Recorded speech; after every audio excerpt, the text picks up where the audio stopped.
সবাই জানেন গত 23 তারিখ জামালপুর সদর থানা এলাকায় ইসরাত জাহান মিমি নামে এক ভদ্রমহিলার মৃতদেহ পাওয়া যায়।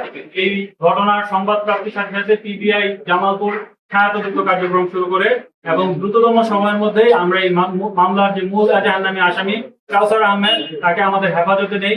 কাউসার আহমেদকে জিজ্ঞাসাবাদে সে স্বীকার করে এই হত্যাকাণ্ডের কারণ হিসেবে সে উল্লেখ করে ইসরাত জাহান মিমির সাথে প্রায় 3 বছর পূর্বে থেকে তার পরিচয় হয় এবং এই পরিচয়ের পর থেকে ইসরাত জাহান মিমির সাথে বিভিন্ন বাহা করে একটা সম্পর্কের সূচনা করে এবং এই অনৈতিক সম্পর্কের ভিডিও সে গোপনে ধারণ করে এবং এই ভিডিও প্রতিনিয়ত ব্ল্যাকমেল করে তার কাছে প্রচুর টাকা পয়সা হাতিয়ে নেয় এবং এক পর্যায়ে তার পরিবার থেকে বিচ্ছিন্ন করার চেষ্টা অব্যাহত রাখে। এরই ধারাবাহিকতায় সে এই প্রতিনিয়ত ব্ল্যাকমেল থেকে হওয়ার জন্যই এই হত্যাকাণ্ডটি সংগঠন করেছে বলে প্রাথমিকভাবে প্রতিমান হয়েছে। কাউসার আহমেদের পিতার নাম কি? কাউসার আহমেদের পিতার নাম হচ্ছে পিতার নামটা কি বলতে পারবেন?